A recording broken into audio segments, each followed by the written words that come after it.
अमित भाटी जी। राधा वल्लभ सिंह। राधा वल्लभ श्री हरिवंश महाराज जी, आपके चरणों में कोटि कोटि नमन।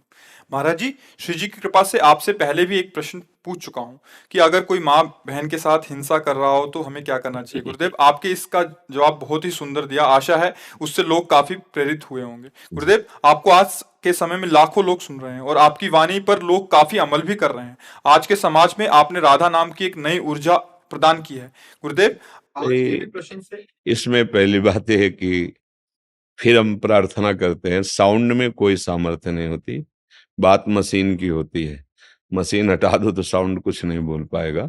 ये साउंड है, इसमें पावर, ऊर्जा गुरुदेव है, प्रिया जो है, ये सब उन्हीं का बात है। हमारी तो कोई बात, हमारी बात तो वो स्वामी तुलसीदास जी के सामने जब अकबर सम्राट ने ताज उतार के रखा तो आंसू आ गए। तो बाद में उनके निज जनों ने पूछा कि प्रभु, बादशाह ने प्रणाम किया, ताज रख दिया, इसलिए आंसू आ गए? बोले नहीं, इसलिए आए कि जब राम का नहीं था तो मांगने से रोटी भी नहीं मिलती थी। आज राम ने स्वीकार कर लिया तो बादशाह भी ताज उतार के रखता है। बात नहीं, उनकी स्वीकृति से है, अपने लोगों का क्या है। पूरा जीवन भिक्षुक जीवन, भला हमारी सामर्थ्य क्या कि हम राधा नाम की महिमा प्रकाशित कर सके? हमारी सामर्थ्य क्या हम किसी के अंतःकरण का परिवर्तन बस ये है कि करें, करावें आप सब और जने बढ़ाई दें जी। महाराज जी, आशा है कि आज के प्रश्न से भी काफी लोग कुछ सीखेंगे। गुरुदेव, जिस बाप ने अपनी जान से भी प्यारी बेटी दी हो, जिस भाई ने अपनी हमजोली बहन दी हो, एक बहन ने अपनी परछाई दे दी हो, एक माँ ने जो दुनिया सब कुछ दे सकती है बट अपनी संतान, उस माँ ने अपनी बेटी दी हो। गुरुदेव, फिर भी लोग आजकल की शादियों में काफी दहेज मांगते हैं और अगर मन मुताबिक दहेज नहीं मिले तो लड़की के साथ हिंसा तक कर देते हैं। गुरुदेव, इस पर भी थोड़ा प्रकाश डालेंगे तो सब लोगों की आंखें खुलेंगी। आप प्रकाश क्या डालना है, बात यह है कि जो अपनी बेटी को दे रहा है तो मुझे तो लगता है कि जितनी उसकी सामर्थ्य होगी उठा नहीं रखेगा, जैसा हमने देखा है। क्योंकि कहीं तो पैदा हुए हैं परिवार में ही, और देखा है कि जितनी अपनी सामर्थ्य होती है, बाप माँ और परिवार वो कर्जा लेके भी चाहता है, भले मांगो या ना मांगो, कि हम अच्छे से अच्छा अपनी बेटी का ब्याह करें, बारातियों का स्वागत करें। पर जब वर पक्ष के ये बात रख देते हैं कि इतने लाख या इतने, तो उस ममता भरे परिवार में विषमता पैदा हो जाती है कि इससे अच्छा है बेटी पैदा ना होती। ये जो आज गर्भ हत्याएं हमारे बहुत बड़े पाप की प्रवृत्ति बढ़ रही है, माताओं बहनों में भी समाज में भी, तो उसका कहीं ना कहीं काफी दोष इस दहेज प्रथा पर है।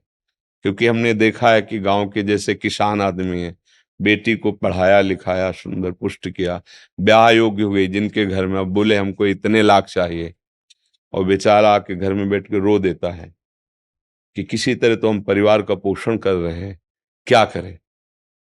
अब बेटी का ब्याह करना है, थोड़ा खान पान हो रहा हो जिस घर में, थोड़ा लड़का अच्छा हो, और वो इतने लाख मांग रहे हैं, और अपनी खेती पूरी जमींदार के यहाँ रख देता है, और ब्याज पे ब्याज वो लगा, मतलब कितना उसको अब क्या सोचेगा पड़ोसी जो देखा दशा कि यार इससे अच्छा मार दो। बुद्धि भ्रष्ट हो गई दहेज प्रथा के भय से। अच्छा, कुछ ऐसे हम वहां थे निम्बुआ घाट, गंगा जी के किनारे भ्रमण करते, फतेहपुर जिले में है। तो ऐसे संतों के पास तो आते रहते ना दर्शनार्थ या संभाषणार्थ। तो एक गृहस्थ ब्राह्मण परिवार के आते थे। तो अब जब मार्ग में चल रहे हैं तो कभी कोई ना कोई बात तो हो ही जाती है भागवतिक। तो अपनी बेटी को लाए थे, तो यहाँ सब जली हुई थी ऐसे पूरे, ऐसे इतना चेहरा ऐसे और सुंदर एकदम और अच्छे। तो वो जब आए तो दृष्टि तो जाती ना जैसे ऐसे, तो वो भयावही दृष्टि देखी तो उनका, इस बच्चे को क्या हो गया? तो उनका, महाराज इसका ब्याह किया था, जितनी हमारी सामर्थ्य थी, जितना उन्होंने मांगा था उतना दहेज दिया था। पर वो लोग, अब जो सुशील बच्ची थी, जब वो बता रहे थे तब उसके आंसू चल रहे थे उस बच्ची के। तो बोले फिर भी उन्होंने मांग की, हमने फिर भी दोबारा जो हमसे बना दिया। बोले तिवारा हमारी बच्ची को चारपाई में बांध करके आग लगा दी, चारपाई में बांध कर।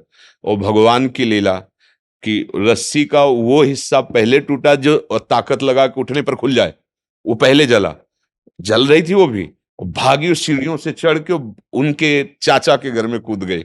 छप्पर होते ना आंगन में, छप्पर के सारे जे नीचे कूद, जे जलती उन्हें देखा तो कंबल आदि से ढका और उनके पास बंदूक थी कि अब नहीं, अब ये मेरी बेटी हो गई। उन्हीं के परिवार, अगर किसी ने इधर आंख उठाई तो गोली मार देंगे। वो बोले हमें सूचना दी गई, हम अपनी बेटी को ले ऐसे। अब बोलो ये राक्षस है या मनुष्य है? वो बेटी जिंदगी, अब उसके अंतरात्मा में जो उनके प्रति भाव आएगा वो उसे झेल नहीं पाएंगे चाहे जितना। तो कई तरह से दहेज प्रथा से बहुत हानि है। और हमें लगता है कि अगर तुम्हें सुंदर सुशील कन्या मिल जाए और उससे तुम्हारी वंश परंपरा, देशभक्ति, भगवत भक्ति, बुद्धिमान ऐश्वर्यवान पुत्र पैदा हो, वो अच्छा। या उसको इस तरह से परिवार को क्लेश देना, उस बच्ची को क्लेश देना, या वो परिवार वाला बच्ची जिसके है वो ये सोचने पर मजबूर हो जाए कि इससे तो अच्छा है कि हमारी बच्ची ना होती। तो ये दहेज प्रथा तो बहुत ही कहीं किसी भी तरह लाभदायक नहीं है, कहीं भी किसी भी। और जो इस तरह से दहेज लिया जाएगा वो लिख लो और उस परिवार की जांच कर लेना। कुछ वर्षों के बाद उस परिवार में ऐसा षड्यंत्र रचेगी माया कि शांति और सुख नहीं होगा, शांति सुख नहीं हो सकता। दूसरे को दुख देकर, जलाकर, क्लेशित करके आज तक कभी कोई सुखी नहीं हुआ है, ये पक्की बात है। और सबसे प्रार्थना है कि बेटियों की भावना में उनका गर्भ की हत्या कर देना, इस ये समझ लो आपके पास कोई प्रायश्चित नहीं इस पाप से हटने का। अरे आप पढ़ने लिखने दो। आजकल बहुत हमारे मतलब पढ़ाई लिखाई, तो कहीं ना कहीं वो कुछ ना कुछ करेंगे अपने हिसाब से। वो जीने लायक बुद्धि भगवान सबको दे देते हैं। हमें तो दिखाई दे रहा है कि बच्चियां बड़ी उन्नति में जा रही, फोर्स में भी बच्चियां जा रही, नहीं जा रही। तो ऐसा ना सोचे कि बच्चे तो हमारा दुर्भाग्य है, ऐसा माता पिता को नहीं। और कई जगह हमने देखा जहां बूढ़े माता पिता को कोई सहयोग नहीं देता, तो हमने देखा बच्चियां ही सहयोग देती हैं। कभी लड़कों को किडनी देते हुए नहीं देखा अपने बाप को। जहां सुनने को आता है तो बेटी ही किडनी देती नजर आती है। लड़के चार हैं, हिस्सा बांट लिए, अब वो एक एक रोटी देने के लिए पड़े, वो भाग के भी जब माता पिता बेटी के पास वही दुलार करती है, क्योंकि वो करुणामयी है ना, मातृ स्वरूप हृदय में विराजमान ना। अच्छा बेटी नहीं होगी तो बेटा आसमान से पैदा हो जाएगा क्या है? सोचो चाहे करोड़ों का घर हो और एक स्त्री शरीर ना हो उस घर में, किसी काम का घर नहीं है, और मेहनत करके आते हो, भले 200 रुपया लाते हो और उस दैवी शक्ति के हाथ में रख दो, तुम्हारे पूरे परिवार का पोषण करेगी, किसी को भूखा नहीं रहने देगी, सबको वाणी के द्वारा, चेष्टाओं के द्वारा प्रसन्न रख। ये मात्र शक्ति है। इसके साथ ऐसी भावना करना कि तुम्हारे केवल चिन्ह का ही तो फर्क हुआ, तुम्हारी संतान पुरुष चिन्ह से युक्त हुई तो तुम इतने महान हो गए कि आप गाली दे रहे हो, आप उसको कष्ट दे रहे हो, आप पैसे ले रहे हो, और वो अपने पूरे जीवन को तुम्हारे को समर्पित किए। ये भारी दंडनीय अपराध है। यहां दंड अगर नहीं मिला ना तो तैयार रहो, फिर भगवान के शासन से फिर किसी को बचने का चांस नहीं मिलता। तिनकर काल रूप में भ्राता, बहुत बहुत सावधान। ये तो बहुत अच्छा प्रश्न आपने किया है, क्योंकि समाज के लिए बहुत सुधार। जिसने अपनी बच्ची हमें दे दी, अपना सर्वस्व दे दिया मानो, अब उससे हमें मांगने की जरूरत नहीं है। और भगवान, जब आप नहीं ऐसा दबाव डालोगे तो देने वाला वो है, वो ऐसा कुछ देगा कि एक घर में ब्याह हुआ हमारे परिचय का, उनके परिवार के जनों ने उनको अलग कर दिया क्योंकि उन्होंने दहेज नहीं दिया था, गरीब परिवार थे। तो अब उस लड़के ने राजी होकर ब्याह किया, क्योंकि कुछ लड़के ऐसे बुद्धिमान होते हैं कि अगर हमारा भाव बन रहा है, हमारे अनुकूल पड़ रहा है, तो हम धन लेके क्या करेंगे। पर माता पिता का भाव धन के प्रति था तो उसको अलग कर दिया, एक कमरा केवल दिया। फिर इतना द्वेष बढ़ा परिवार का कि उसको जहर दे दिया, और वो विक्षिप्त हो गया, मरा तो नहीं पर पागल हो गया। तो अब उसकी लड़की की दशा, सब कुछ परिवार वालों ने ले लिया, एक कमरा दे दिया, 1-2 बीघा जो खेती वो करने लायक नहीं, क्योंकि रोड में वो बैठा। अब जो उसकी संतानें हुई थी, आज ऐसी हाई ऊंची डिपार्टमेंट में है कि गांव ऊपर मकान बना हुआ है, और वो जब आते हैं ना तो गाड़ियों से आते जिनके खाने का नहीं था। धर्म से चले ना तो आज पिता, वो जो पागल पिता है ना, ऐसे गोद में रख रहे हैं बच्चे उनकी सेवा में, और जो माँ घरों में काम करके अपने बच्चों को पढ़ाया ना, हाँ, कोई एयरफोर्स में है, कोई ये थल सेना इसमें इसमें है, मतलब कई तो फोर्स में है, और इतने विद्वान हैं कि जो आचार्य महर्षि महर्षि योगी के उसके आचार्य हैं वो, और उनमें पढ़ा रहे हैं छोटे छोटे बच्चे जो थे, वो अच्छी बहुत, तो भगवान दिया ना, देखो अच्छी पदवियां दे दी, अच्छा। और वो जो घर वाले हैं वो उसी की स्थिति में पड़े। अगर भगवान देंगे ना तो आप महान बन जाओगे, और किसी भी जीव को सताना, फिर वो तुम्हारी शरणागत हुई है, पाणी ग्रहण तुमने किया, तुम्हारे घर में आए, कितने राक्षसी स्वभाव के होते हैं। घर में आए हुए, एक शरण में आए हुए एक कबूतर के लिए महाराज शिवी ने अपने शरीर का मांस चढ़ा दिया, और वो कन्या आई है तुम्हारे घर में अपने माता पिता मानकर, अपना भाव रख करके, तो उसको ये समझना चाहिए कि बहुत बड़ी लक्ष्मी हमारे घर आ गई है, अब इससे जो संतान होगी कुल परंपरा चलेगी। तो ये दहेज प्रथा तो बिल्कुल ही, इस पर सरकारी शासन भी होना चाहिए, और सामाजिक खुद हमारी ऐसी स्थिति होनी चाहिए कि हमें चाहिए कि हम अपने धन से संतुष्ट रहे। आपने कन्या दे दिया, बहुत सुंदर बात है, अब हमारा खुद भाग्य आगे काम करेगा, हमें आपसे नहीं चाहिए। और हमने देखा है कि माता पिता, ऐसे बात अलग है कोई दुष्ट स्वभाव का हो, नहीं, वो कोशिश करते हैं मैं क्या दे दूं अपनी बेटी को, पक्का, ये पक्का है। हाँ, मतलब जब बेटी विदा होती है ना, जनक जी के भी आंसू आ गए थे जब सिया जी को विदा कर रहे। कोई भी ऐसा पिता लें जिसके हृदय में, तो वो काहे को रखेगा, अपने जो जितनी सामर्थ्य उतना तो दे ही देगा। तो इसलिए मुझे लगता है दहेज नहीं मांगना चाहिए, दहेज देने के भय से गर्भ में बेटी की हत्या नहीं करनी चाहिए। वो आज का समय देखो, आज का समय ऐसा है कि बेटी, देखो हमारे राष्ट्र में तो बेटी ही राष्ट्रपति है। हमारे देश के राष्ट्रपति कौन है? है नहीं? मतलब राष्ट्र के स्वामित्व का जो प्रथम पद है वो देवी बैठी हुई है, शक्ति तो बैठी हुई है। अगर बिटिया पढ़ लिख गई तो राष्ट्रपति भी बन सकती है। तुम उस बिटिया को समझो कि लड़का ही भारत की सेवा कर सकता, राष्ट्रपति है, राष्ट्रपति पद पे नाम तो हमें याद है है ना। तो आप सोचो, देखो कितनी सुंदर बात, हमारे राष्ट्र के प्रधान पद पर देवी बैठी हुई है।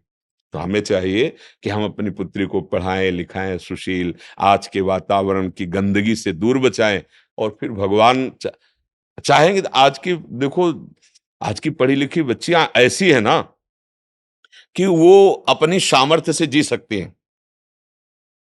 धीरे धीरे भगवान भी ऐसी उन्नति उनकी कर रहे हैं मानसिकता की कि फिर अच्छे से, हाँ, माता जी के कई रूप हैं हमारी।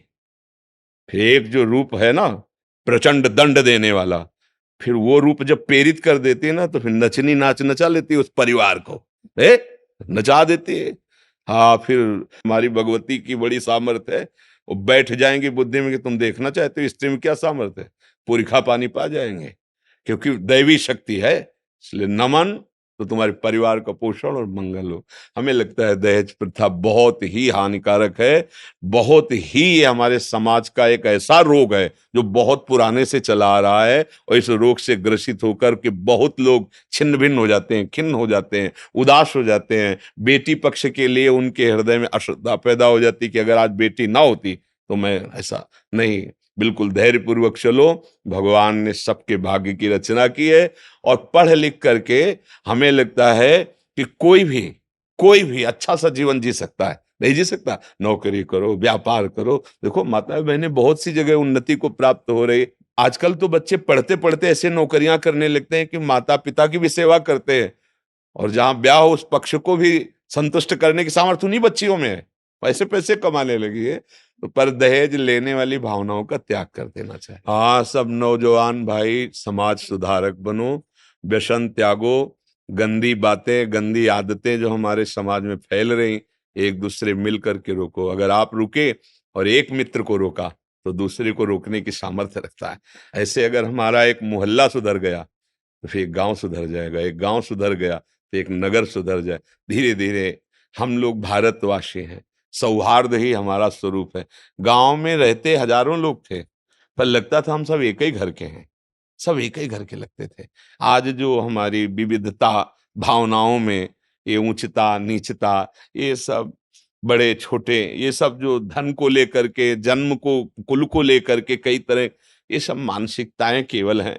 हम एक ही प्रभु के बच्चे हैं। अगर हम अच्छे आचरण से चलें तो हम मनुष्य जीवन बड़ा आनंद में, सुख में व्यतीत। अच्छा, ये हमारे जवान भाइयों को ही जरूरत है, क्योंकि यही हमारे देश के भविष्य हैं। अब 15 से लेकर के 35 तक की अवस्था के जितने हैं ना, ये तूफानी अवस्था होती है। अगर इसमें गंदी बातें आ गई, गंदा आहार, गंदा व्यसन, तो फिर ठीक नहीं है। हाँ, अच्छी समाज का संगठन करो और स्वयं अच्छे बनो और दूसरों को अच्छाई के मार्ग पर चलने का सहयोग दो, प्रेरणा दो।